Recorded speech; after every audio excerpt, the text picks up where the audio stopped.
ये कहानियां केवल मनोरंजन के लिए बनाई गई है। इनका किसी भी धर्म, जाति या व्यक्ति से कोई संबंध नहीं है। कृपया इन्हें एक काल्पनिक कहानी के रूप में देखें।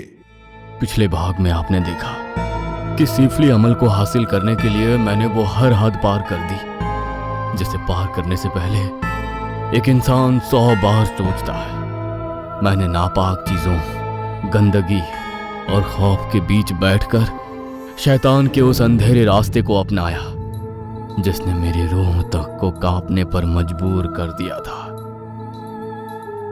उस खौफनाक रात के बाद ना जाने कब मेरी आंख लग गई, लेकिन सुबह होते ही दरवाजे पर लगातार होती दस्तक ने मुझे नींद से जगा दिया। रेहान, क्या तुम अंदर हो? अम्मी की आवाज सुनकर मैं उठकर बैठ गया। मैंने घबराकर कमरे की तरफ नजर दौड़ाई।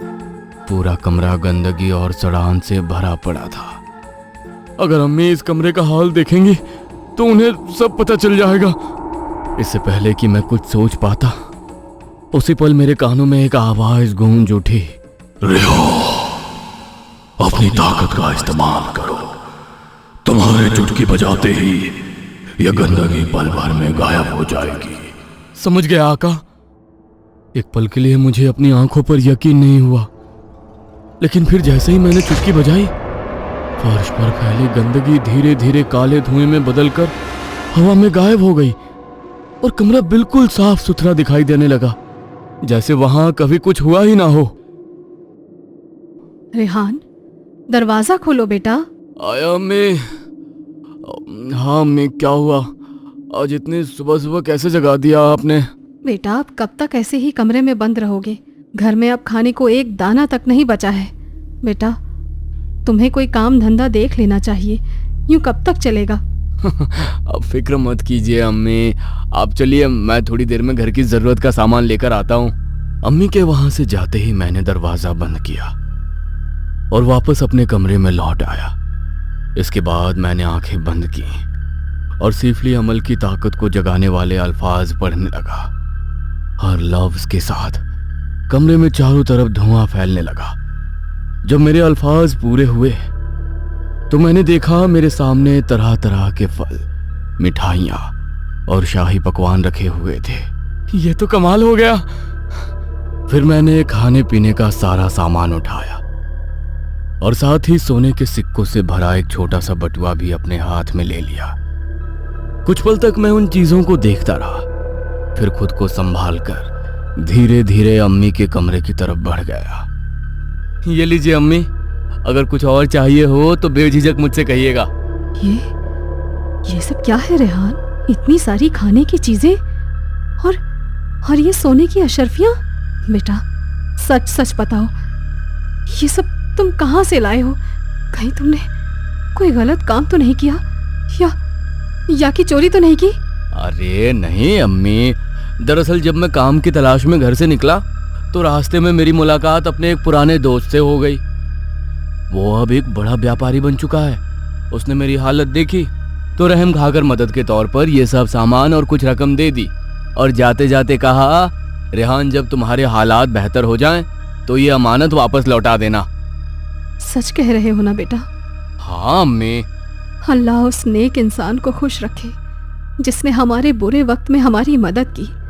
आज कितने दिनों बाद घर में इतनी रौनक आई है। उस दिन शायद पहली बार मैं और अम्मी दोनों बहुत खुश थे। कई दिनों बाद हम दोनों ने भरपेट खाना खाया था, लेकिन मुझे अंदर ही अंदर पता था ये सब जो दिख रहा है ये किसी रहमत का नहीं बल्कि एक खौफनाक सौदे का हिस्सा है। धीरे धीरे दिन की आखिरी रोशनी भी अंधेरे में खो गई और रात ने पूरे घर को अपनी खामोशी में डुबो दिया। अम्मी अपने कमरे में गहरी नींद में सो चुकी थी, लेकिन मेरी आंखों से नींद कोसों दूर थी। मैं बिस्तर पर लेटा खामोशी से छत को घूर रहा था, लेकिन मेरे भीतर बेचैनी लगातार बढ़ती जा रही थी। ऐसा लग रहा था जैसे अंधेरे में कोई चीज मेरा इंतजार कर रही हो। और तभी एक बार फिर वही शैतानी आवाज धीरे धीरे मेरे कानों में गूंजने लगी। रेहान, उठो, रेहान, या मेरे पास आ।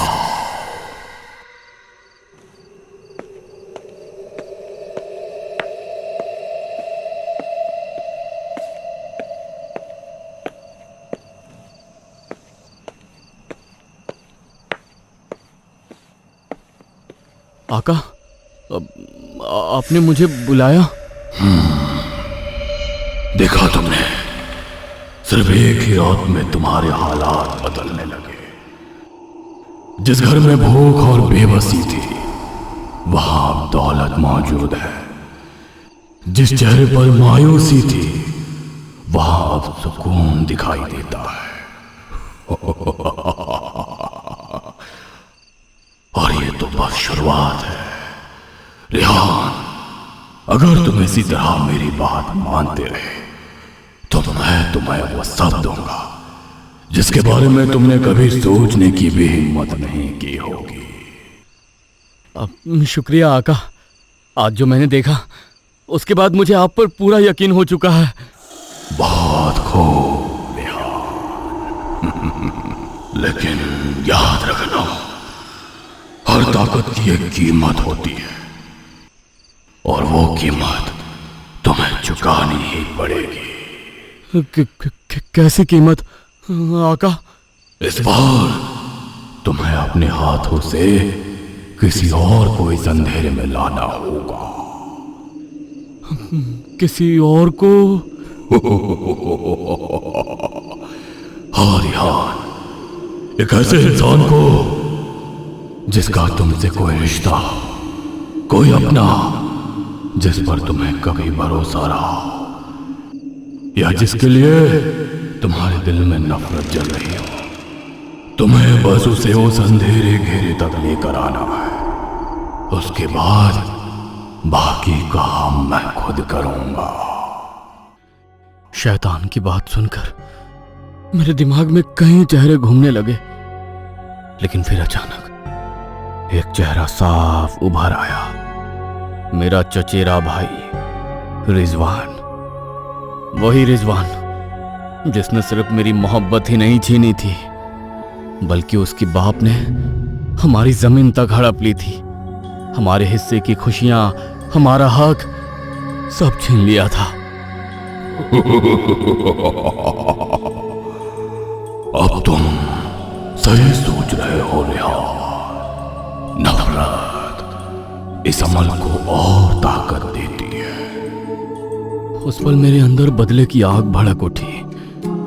रिजवान का चेहरा बार बार मेरी आंखों के सामने घूमने लगा। उसकी बेवफाई, उसके घर वालों का धोखा और मेरी बर्बादी। अब ये सिर्फ शैतान का हुक्म नहीं था, अब ये मेरा अपना इंतकाम बन चुका था। मुझे अच्छी तरह पता था रिजवान लालची किस्म का इंसान है, और अब मुझे उसकी इसी कमजोरी पर वार करना था। मैंने कांपते हाथों से फोन उठाया और उसका नंबर मिला दिया। कुछ देर बाद उसने कॉल उठाई और हमेशा की तरह रूखे अंदाज में बोला, हाँ बोल रेहान, क्यों फोन किया है? अब रिजवान, जिस जमीन की वजह से हमारे दोनों परिवारों के बीच इतने सालों तक झगड़े और फसाद होते रहे, जिसने रिश्तों तक को तोड़ दिया, हमने फैसला किया है कि उस जमीन के कागजात तुम आकर ले जाओ। क्या अचानक इतनी मेहरबानी कैसे जाग गई तुम में? रोज की लड़ाई और झगड़ों से मैं और अम्मी पूरी तरह थक चुके हैं रिजवान। हमने मिलकर फैसला किया है कि अब इस झगड़े को यहीं खत्म कर देना चाहिए। कहीं इस सब के पीछे तुम्हारी कोई चाल तो नहीं रेहान? वैसे भी मुझे तुमसे बात करने का कोई शौक नहीं है। ठीक है ठीक है, अब ये बताओ आना कहाँ है? अब तुम मुझे पुराने खंडहर के पास मिलना, मैं तुम्हें वहीं मिलूंगा। सबूत के तौर पर तुम अपने साथ 2-3 लोगों को भी ले आना। हाँ, लेकिन इतनी सुनसान जगह पर ही क्यों? अब क्योंकि ये मामला घर या गली में सुलझाने लायक नहीं है, और कुछ बातें ऐसी हैं जो मैं सिर्फ वहीं बता सकता हूँ। ठीक है, मैं आ जाऊँगा। रिजवान आने के लिए मान चुका था, लेकिन उसे नहीं पता था आज रात वो एक ऐसे खेल में कदम रखने वाला है जहां से उसका वापस आना नामुमकिन था। रात धीरे धीरे और गहरी होती जा रही थी। जंगल के पास खड़ा वो पुराना खंडहर एक बार फिर से मेरा इंतजार कर रहा था, लेकिन जैसे ही मैं वहां पहुंचा मेरे कदम अचानक रुक गए। रिजवान मुझसे पहले ही वहां मौजूद था और इस बार वो अकेला नहीं आया था, उसके साथ उसके 2 आदमी भी खड़े थे। मैंने उन्हें देखते ही कुछ नहीं कहा, बस खामोशी से खंडहर के अंदर की तरफ इशारा किया और खुद धीरे धीरे अंधेरे के भीतर बढ़ने लगा। ये अंदर क्यों जा रहा है? मुझे तो कुछ गड़बड़ लग रही है। अरे चलकर देखते हैं आखिर माजरा क्या है। घबराओ मत, वो अकेला है और हम 3 लोग हैं। अगर उसने चालाकी की तो उसे अच्छे से सबक सिखाएंगे। मैं धीरे धीरे चलता हुआ हिसार के बीच जाकर खड़ा हो गया। वो तीनों भी बिना कुछ समझे मेरे पीछे पीछे खंडहर के अंदर चले आए। उन्हें जरा भी अंदाजा नहीं था कि उनका हर कदम मौत को उनके और करीब ला रहा था। कागजात कहाँ है? ये रहे, पास आकर ले लो। रिजवान ने शक भरी नजरों से मुझे देखा, फिर धीरे धीरे मेरी तरफ बढ़ने लगा। जैसे ही रिजवान मेरे करीब पहुंचा, एक अदृश्य ताकत ने उसकी गर्दन जकड़ ली और अगले ही पल उसका सिर धड़ से अलग होकर अंधेरे में जा गिरा।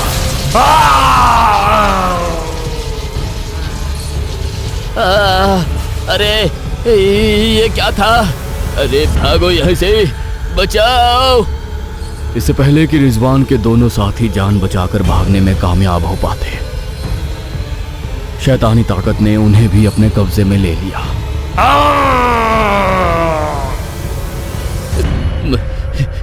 मुझे छोड़ दो, मुझे छोड़ दो। कुछ ही पलों में पूरा खंडहर फिर से खामोश हो गया और उस खामोशी में शैतान की हंसी चारों तरफ गूंज रही थी।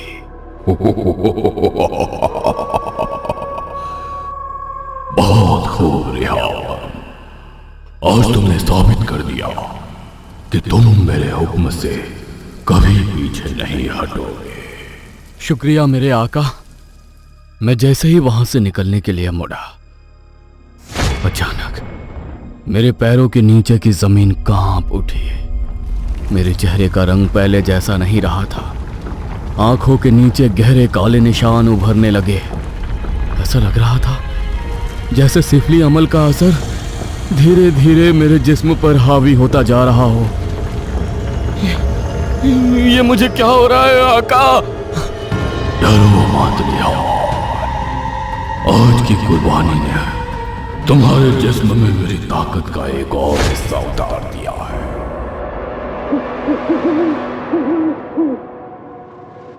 उस रात मुझे पहली बार किसी और से नहीं बल्कि खुद से डर लगने लगा। मैं एक आम इंसान हैवान बन चुका था। बहरहाल जैसे तैसे मैं घर तो पहुंच गया, लेकिन रिजवान और उसके साथियों की चीखें अब भी मेरे कानों में गूंज रही थी। मेरी सांसें भारी थीं, जिस्म में अजीब सी तपिश उठ रही थी और आंखों के सामने बार बार खंडहर का वही खौफनाक मंजर घूम रहा था। वहीं दूसरी तरफ रिजवान के घर वाले अभी तक उसके लौटने का इंतजार कर रहे थे। रिजवान को घर से निकले हुए काफी वक्त बीत चुका था, लेकिन रिजवान का कहीं कोई पता नहीं था। सुनिए जी, मुझे बहुत घबराहट हो रही है।